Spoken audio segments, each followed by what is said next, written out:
അനുമോദ് കൂടി ചേരുന്നുണ്ട്. അനുമോദ്, നമ്മൾ ഞാനും കിരണും പറഞ്ഞുകൊണ്ടിരുന്നത് ഈ ക്രിസ്ത്യൻ വോട്ടുകളുടെ ഒരു ഏകീകരണം, ന്യൂനപക്ഷ വോട്ടുകൾ ബി.ജെ.പിയിലേക്ക് അടുപ്പിക്കാൻ ശ്രമിക്കുന്നതിന്റെ പ്രത്യേകത അതിപ്പോൾ പല മണ്ഡലങ്ങളിൽ സംഭവിക്കുന്നു. തൃശ്ശൂരിൽ പ്രത്യേകിച്ച്, തൃശ്ശൂരിൽ ഞാനത് പറയുകയായിരുന്നു. ഒരു പക്ഷേ ആ പരീക്ഷണത്തിന്റെ ഒരു പരീക്ഷണശാല കൂടിയാണ് തൃശ്ശൂർ. അതെങ്ങനെ വർക്ക് ചെയ്യുന്നു എന്നുള്ളത് സുരേഷ് ഗോപിയുടെ വിജയത്തിൽ വളരെ നിർണായകമാകും. തീർച്ചയായും നമുക്കറിയാം, ഈ ഒരു ന്യൂനപക്ഷ വോട്ടുകളുടെ ധ്രുവീകരണം കഴിഞ്ഞ മാസങ്ങളിൽ നമ്മൾ ഏറ്റവും അധികം ചർച്ച ചെയ്തൊരു വിഷയമാണ്. നരേന്ദ്രമോദി എന്തുകൊണ്ട് തൃശ്ശൂരിൽ വന്നു, തൃശ്ശൂരിൽ 2 തവണ വന്നു, അദ്ദേഹം പറഞ്ഞ കാര്യങ്ങൾ, അതിനു മുൻപ് അദ്ദേഹവുമായി ക്രിസ്തീയ നേതൃത്വം നടത്തിയ കൂടിക്കാഴ്ചകൾ, ഇതൊക്കെ തന്നെ വലിയ തോതിൽ ഇവിടെ ചർച്ച ചെയ്ത ഒരു വിഷയമാണ്. തൃശ്ശൂരിൽ ക്രിസ്തീയ വിഭാഗത്തിന്റെ പിന്തുണയില്ലാതെ ആർക്കും ജയിക്കാനാകില്ല എന്നുള്ളതാണ് വാസ്തവം. കാലങ്ങളായി നമുക്കറിയാം, എന്ന് മത നേതൃത്വം അല്ലെങ്കിൽ അവർക്ക് എതിരഭിപ്രായം ഉണ്ടായിട്ടുണ്ടോ അവർ ഇവിടെ ജയിച്ചിട്ടില്ല. നമ്മൾ പി.സി. ചാക്കോയുടെ ഉദാഹരണം 2014 കണ്ടതാണ്. അതിനു മുൻപെല്ലാം പി.സി. ചാക്കോ വളരെ കൃത്യമായി വിജയിച്ചു പോന്നിരുന്നു. പക്ഷേ ആ സഭ അദ്ദേഹത്തിന്റെ കൂടെ ഇല്ല എന്ന് ബോധ്യപ്പെട്ട സമയത്ത് അദ്ദേഹം ഇവിടുന്ന് മാറുകയാണ് ചെയ്തത്. അദ്ദേഹം നേരെ ചാലക്കുടിയിലേക്ക് പോവുകയും ധനപാലയിലേക്ക് വരികയും രണ്ടുപേരും തോറ്റു.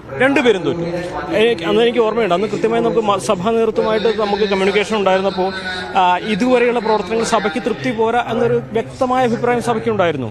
അത് ആ വോട്ടെടുപ്പിൽ പ്രതിഫലിക്കുകയും ചെയ്തു. അതായത് സഭയുടെ വോട്ട് മുഴുവൻ ഇടതുപക്ഷത്തിന് കിട്ടിയെന്നല്ല, സ്വാഭാവികമായിട്ടും വലതുപക്ഷത്തിന് ലഭിക്കേണ്ട വോട്ടുകൾ കിട്ടിയില്ല എന്നുള്ളതാണ് അവിടെ പ്രധാനമാകുന്നത്.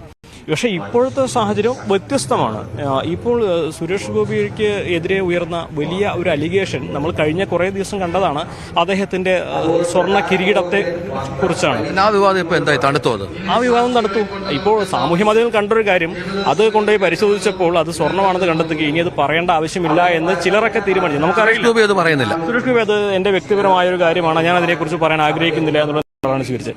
ഇവിടെ ഇത്തരത്തിൽ വ്യക്തിപരമായിട്ടുള്ള കാര്യങ്ങൾ, വിശ്വാസപരമായിട്ടുള്ള കാര്യങ്ങളൊക്കെ പ്രചരണ രംഗത്തേക്ക് കൊണ്ടുവരുന്നത് ഒരിക്കലും ഒരു രാഷ്ട്രീയ പ്രചരണത്തിന് യോജിക്കുന്ന കാര്യമല്ല എന്ന് എല്ലാവരും പറയുന്നുണ്ട്. പക്ഷേ ഇവിടെ നമ്മൾ തൃശ്ശൂരിൽ കേന്ദ്രീകരിച്ച് പറയുകയാണെങ്കിൽ ഈ ക്രിസ്തീയ സഭയെ സ്വാധീനിക്കുവാനും അവരുടെ വോട്ട് ബാങ്ക് എന്നത് ഉറപ്പാക്കുവാനുമുള്ള ശ്രമങ്ങൾ എല്ലാ കക്ഷികളും കൃത്യമായി നടത്തുന്നുണ്ട്.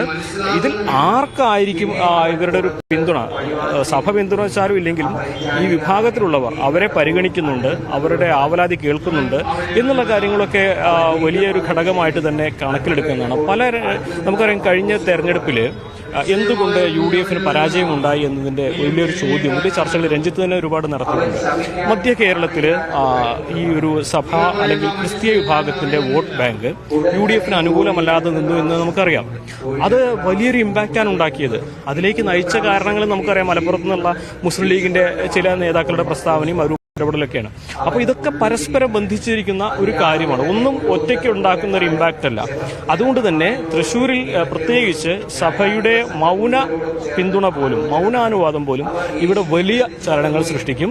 ഇപ്പോൾ സുരേഷ് ഗോപി ആവട്ടെ, സുനിൽകുമാർ ആവട്ടെ, A. മുരളീധരനാവട്ടെ, അവരെല്ലാം തന്നെ സഭയുടെ പിന്തുണ ലഭിക്കുവാൻ വേണ്ട എല്ലാ പ്രയത്നങ്ങളും. മുരളീധരനോട് രാവിലെ അനുമോദ് സംസാരിച്ചിരുന്നല്ലോ, അദ്ദേഹം ഈ കാര്യത്തിൽ എന്തെങ്കിലും അഭിപ്രായം പ്രകടിപ്പിക്കുകയുണ്ടായോ? ഇന്ന് ഈ പ്രത്യേക ദിവസം കൂടെ ആയതുകൊണ്ടാണ് ചോദിക്കുന്നത്. അദ്ദേഹം ഇന്ന് പക്ഷേ പള്ളികളിലേക്കല്ല പോകുന്നത്. അദ്ദേഹം പുതുക്കാട് പഞ്ചായത്തിലാണ് അദ്ദേഹത്തിന്റെ പ്രചരണം. അളഗപ്പ നഗറിലാണ് അദ്ദേഹം ആദ്യം പോകുന്നത്. അതിനുശേഷം മരുന്നരപ്പള്ളിയിലേക്ക് പോകുന്നു. അദ്ദേഹം സഭകളും അല്ലെങ്കിൽ ദേവാലയങ്ങൾ കേന്ദ്രീകരിച്ചല്ല അദ്ദേഹത്തിന്റെ പ്രചരണം. ഒരുപക്ഷെ പള്ളിയിലേക്ക് പോകുന്നുണ്ടായിരിക്കും, പക്ഷേ കേന്ദ്രീകരണം പള്ളികൾ കേന്ദ്രീകരിച്ചല്ല അദ്ദേഹത്തിന്റെ ഇന്നത്തെ രാവിലത്തെ പ്രചരണം എന്നാണ് നമുക്ക് മനസ്സിലാക്കാൻ കഴിഞ്ഞിട്ടുള്ളത്. അദ്ദേഹം പറയുന്നത് വളരെ വ്യക്തമായി രാഷ്ട്രീയമാണ് ഇവിടെ ചർച്ച ചെയ്യുന്നത്, സഭ നേതൃത്വമല്ല, സ്ഥാനാർത്ഥികളല്ല. അവർ മുന്നോട്ട് വയ്ക്കുന്ന രാഷ്ട്രീയമാണ് ഇപ്പോൾ ഈ ഒരു തെരഞ്ഞെടുപ്പിൽ ഏറ്റവും പ്രസക്തമാവുന്ന കാര്യം. ഇടതുപക്ഷത്തിനെതിരെ കൃത്യമായിട്ടുള്ള രാഷ്ട്രീയ പ്രസ്താവനകൾ തന്നെയാണ് K. മുരളീധരന്റെ ഭാഗത്ത് നിന്നുണ്ടാകുന്നത്.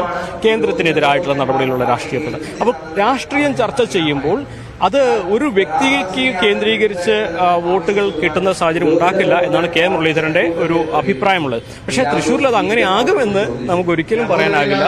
ഇവിടെ BJP-യേക്കാൾ കൂടുതൽ ജനകീയത സുരേഷ് ഗോപിക്ക് ഉണ്ട് എന്നുള്ളത് ഒരു യാഥാർത്ഥ്യമാണ്, ഒരു വാസ്തവമാണ്. അതായത് BJP അല്ല, ഇവിടെ സുരേഷ് ഗോപി BJP നയിക്കുകയാണ്.